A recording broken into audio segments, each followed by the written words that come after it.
I think the most important part of the vision for the city is what I ran on in 2021, and that's public safety.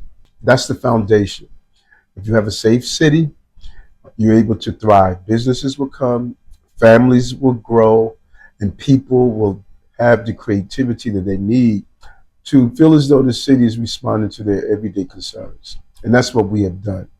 We brought down crime, particularly those dangerous crimes, such as shootings and homicides. The last 5 months, with the lowest number of homicides and shootings in the recorded history of the city. And the federal government classifies cities and the dangerousness of their cities by 7 major crimes. Each of those 7 crimes, like robbery, felony assaults, and others, we have witnessed a decrease in as well. We're the safest big city in America. I must continue that in the years to come, and we're trending in that correct and that right direction. Then we must be the empire state. We build empires here. We Right. don't destroy them. And that is important to attract businesses here because that brings employment. We have the most jobs in New York City in the history of our city. We broke the record 7 times, 11 times actually, our own record. The trajectory of New York is something that I'm focused on now and in the future. Affordability. You hear it from everyday New Yorkers. Life in the city and the country is becoming unaffordable. And we had to find ways of making sure that the paycheck of everyday New Yorkers goes as far as it is needed. I can't control inflation. I can't control the price of bread, but we like to say we can put bread back in your pockets. We put $30 billion back into the pockets of working class New Yorkers in a number of creative ways that were within our span of control, such as decreasing the cost of childcare from $55 a week to less than $5 a week, paying for college tuition for foster care children and giving them a stipend so that they can be able to take care of themselves, giving free high-speed broadband for public housing residents. So when you start to look at how we found ways to put money back in the pockets of New Yorkers, this is our way to deal with that top issue of affordability. We hear it over and over from New Yorkers. We have even gone as far as to pay off medical debt for working class, low income New Yorkers. Billions of dollars paying off medical debt. That's the number one cause of bankruptcy.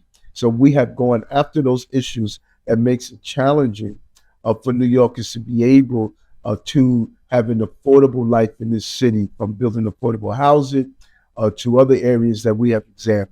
This was a city that was going through COVID.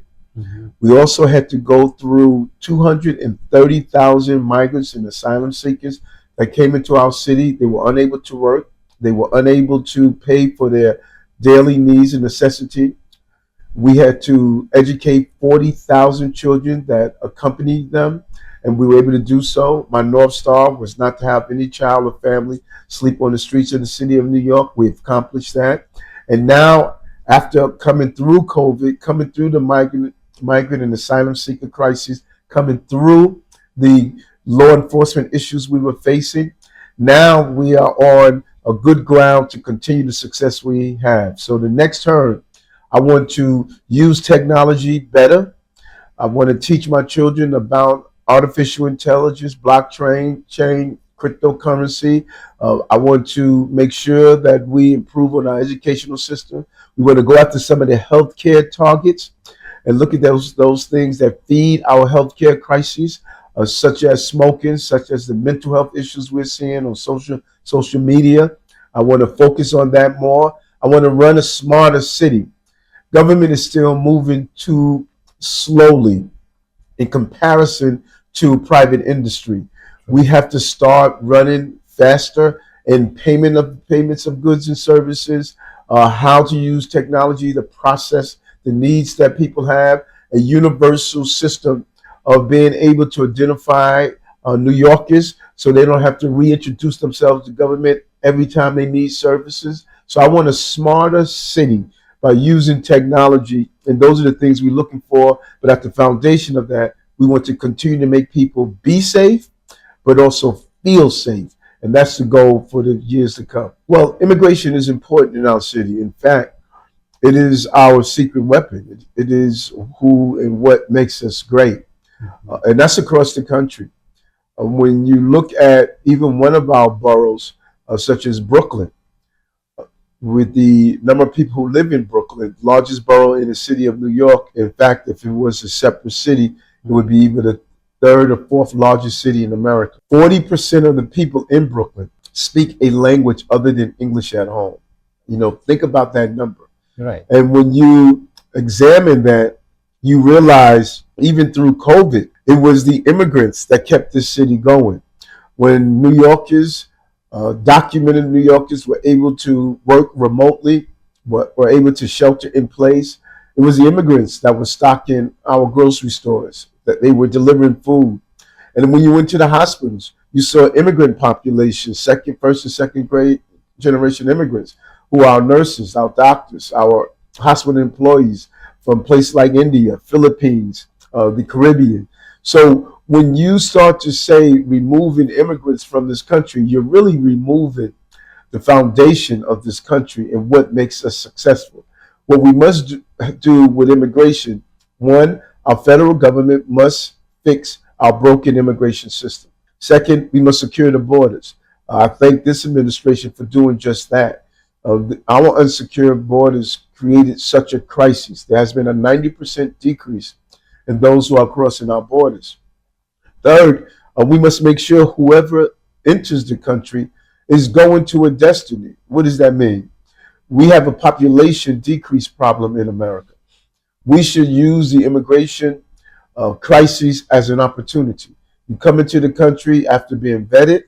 You should be able to go to one of the municipalities where we need workers and we need people. Kentucky needs backstretch workers for their racing industry. We could tell people when they come through our borders, here's where we're sending you for 3 years. After 3 years, you can travel around the country. That's a win-win scenario. And then we have to make sure whoever comes into our country does not come with criminal behaviors or criminal activities associated with them. We have too many dangerous Venezuelan and South and Central American gangs that have entered our country. They're creating a lot of danger, a lot of havoc. That cannot happen. That happens when you have porous borders, and we must make sure that does not continue to happen. But we should welcome immigration. We should allow people to work. We should make sure that they're on a pathway for citizenship or green card, but no one should just be wandering in our country without any destination. And that is what we did in the previous administration. And it was a great impact on cities like Chicago, New York, Denver, Los Angeles. We all had a major impact because of the failure of controlling our borders. There's been a major change in the flow of illegal immigration into our country since January 20th. We were receiving at one point as much as 4,000 illegal migrants, asylum seekers, or migrants and asylum seekers in our city. That's 8,000 every 2 weeks, 16,000 a month. 230,000 came through our system, 40,000 children. That was an astronomical amount. It cost us $7.7 billion out of our budget in the process. After January 20th, we witnessed a major shift in the number of migrants and asylum seekers and those who illegally crossed the border, and it helped stabilize the problem we were facing here in the city. As in anyone, we don't agree on everything. Right. But the things we do agree with, I try to make sure that we are working with the administration and not warring with the administration. And one area where we are in alignment with is going after those dangerous gangs that have made it difficult for not only long-term New Yorkers and Americans, but they also prey on migrants and asylum seekers.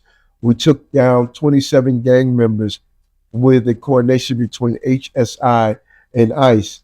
And what we saw is that these gang members were preying on women and children who were migrants and asylum seekers. They were taking the documentation from women, forcing them into prostitution, robbing, assaulting, and in some cases, killing those who are migrants and asylum seekers and other documented Americans. And so I aligned with this administration and zeroed in on these illegal individuals and having them serve their time. And after they serve their time, they should be deported.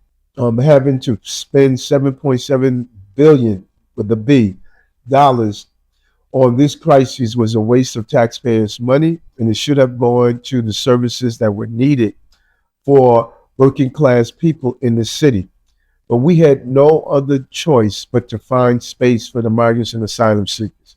Federal law did not allow us to stop the buses from coming in.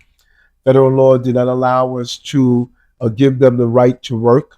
City law required that we house them, fed them 3 meals a day, educated all the children, and took care of their laundry, everything that an adult would need. That's what city law required.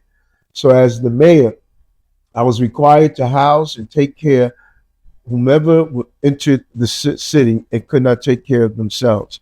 And so we had to find space anywhere that was possible to find space. Roosevelt Hotel was a large hotel where we were able to find space. People were sleeping on cots. It became a children and family shelter because we couldn't put children inside congregate settings. It was an unfortunate situation that the city was forced into.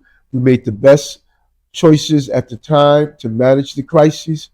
We're happy to report that the hotel will be closing down because the number of those who are in our care has dropped substantially, and we're able to transition them out. Over 70%, close to 79% of those who came in our care, we transitioned out, take the next step on their journey. Because we're transitioning people out of our care, we'll be saving money. We were not receiving a lot of money from the federal government from the previous administration. In fact, out of the $7.7 billion, it was only $139 million that they gave us. And they did not give us all of that. That's what was committed to us, but they did not give us all of that. It was an unbelievable financial burden.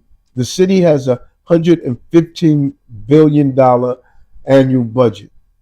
But when you remove all of the things that are already paid for, such as our teachers, our police officers, our firefighters, maintaining our streets and other items, it really only have about $30 billion that's discretionary to run the city.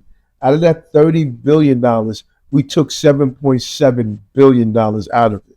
And it is a major hit on not being able to provide the services and goods that we want to provide for working class New York. Well, there's several things. We send back billions of dollars to the federal government that we don't receive in return on our tax dollars.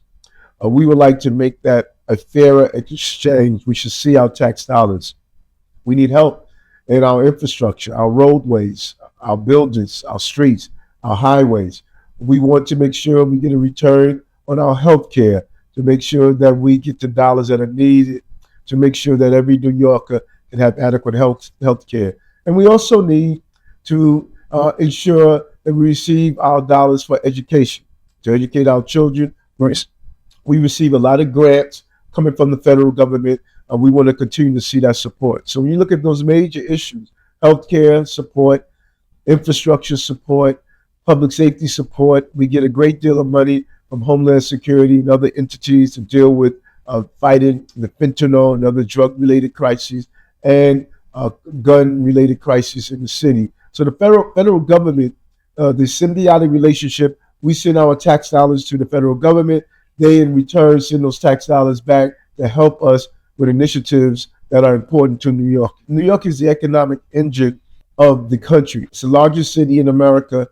The way goes New York, goes America. That's why when anything of major action that takes place, like a terrorist attack, they target New York because they know that New York defines the stability of the country, being the largest city in America.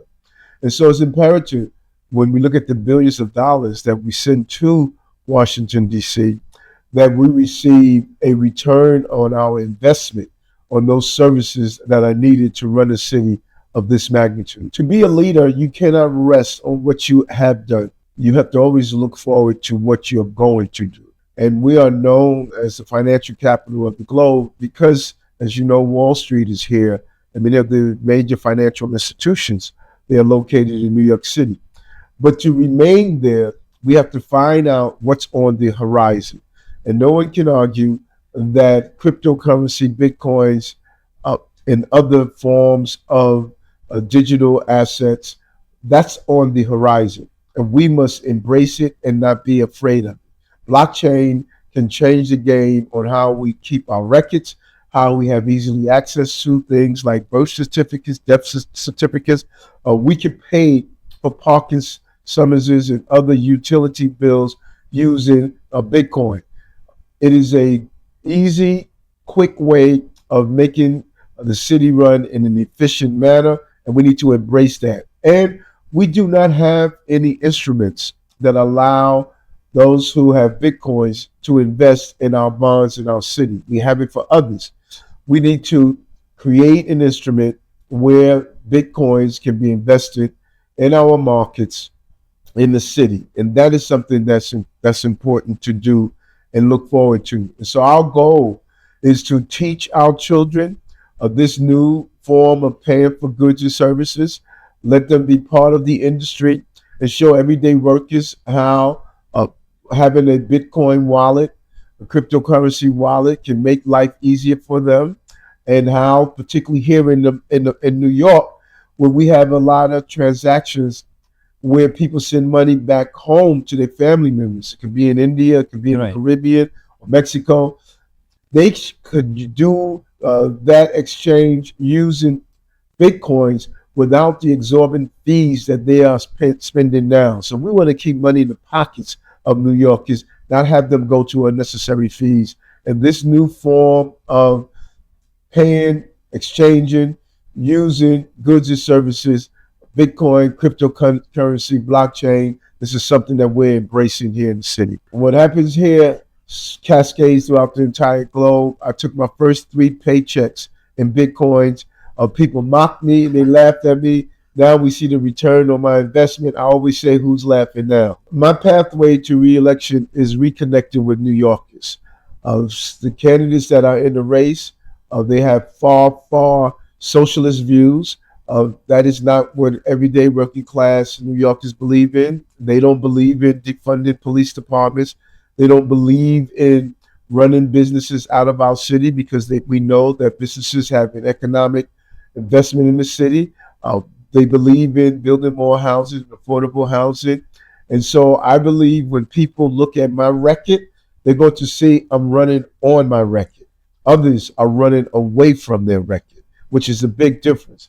We've been successful in reversing the economy, making our city safe, building record level of affordable housing, investing in our children and families. These are all the things that are important to New Yorkers. My job is to now get back out and sell to New Yorkers why another term is going to allow me to move the city in the direction that we started in. It has been 3 years and 5 months, and we have turned around the city in such a remarkable period of time. Everything from containerizing our garbage, people thought that it could never be done in a big city like New York, to ensuring that we are outpacing the state with our children in reading and math, and changing our reading and math curriculum. We have really innovated this city at a level that is impressive, and the numbers don't lie.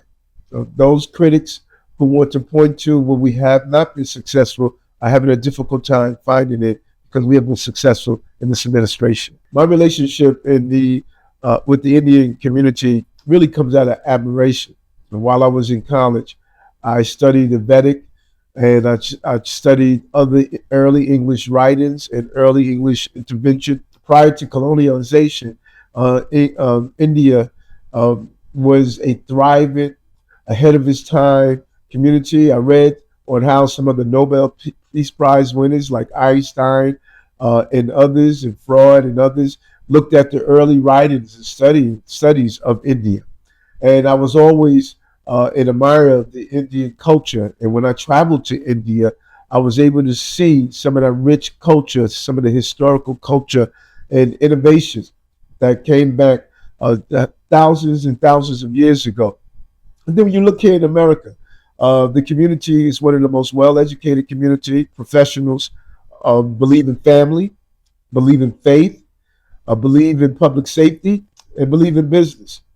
And they have been a partner as I moved throughout my run for borough president and run for mayor. I had a great deal of support from the Indian community. I appointed the first Indian American to be a deputy mayor in the history of the city. That was never done before. And so I attend many events, many festivities, everything from the celebration of Brother Gandhi to being able to pass a holiday, the Diwali holiday, that many of my Indian brothers and sisters asked me to pass and to make it an official holiday for our children to take off from school. And so there's a cross collaboration of why I appreciate the community as part of the many diverse communities in this city. When you think about the diversity of the city, how much our immigrant groups play a role in our success, I think the Indian community is a perfect example of that, as well as our other immigrant groups. I think it's imperative that they exercise their right to vote and contribute.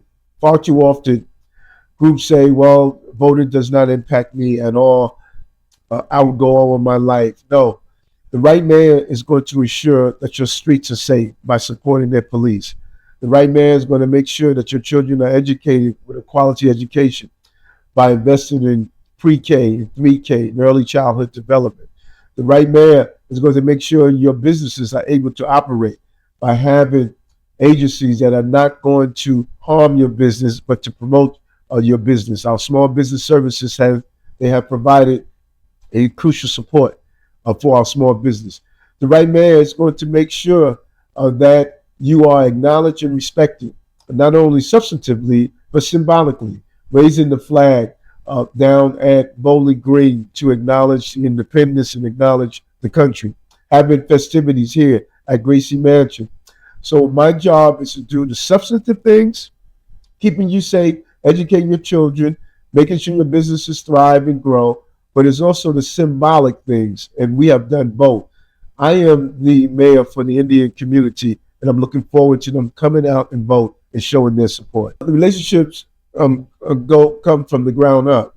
I met the head of the country when he came in, and we did a yoga meditation event at the UN. Right. I think we need to do exchange programs. I think that we need to use technology so that our children can go on Zoom or FaceTime and speak with young Indian students that are in New Delhi, that are in India, so we can start doing the introduction. Yesteryears, we used to use something called pen pals, where young kids, children, we write letters to each other from different countries. Right. Technology allows us now, we can have inside a classroom in India, could be inside a classroom in Brownsville. They can talk to each other and they'll start developing those relationships, because it has to start at a young age so our young people can learn and appreciate each other. And then we need to do some of the events that we're doing called Breaking Bread, Building Bonds. We did almost 19,000 dinners with people from different cultures and ethnic groups. They have come together and sat down and talked to each other and share their culture and understanding. We should go to each other temples and churches and synagogues and mosques and interact and learn our religious faith and origin. And then we should do what we've done in the city called Hidden Voices in our schools, where we start educating our children about the various cultures from different groups. And that is how we build a better relationship.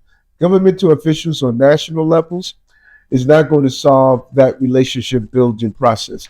It's on the local level that we must accomplish that goal. And that's what we have fostered this administration. It is so important that there's a term that is being used more and more now, radicalization. Mm-hmm. We must push back on radicalizing our children to hate others and to hate their country. And that's what terrorism is about. Terrorism wants to bring you not only physical harm, as we saw what played out in Washington, D.C., and the cases that you pointed out in India. That's the physical harm. But also the emotional terror, the living in fear, the living in uncertainty.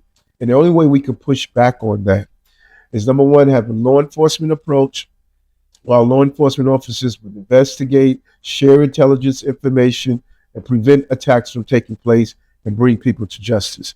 But there's also a human approach that everyday citizens can do. The more we know of each other, and the more if we follow that message of see something, say something, do something. That do something is to notify authorities if you see something that is out of the norm so it can be investigated. But we should also interact with each other and use our publications, such as India Abroad.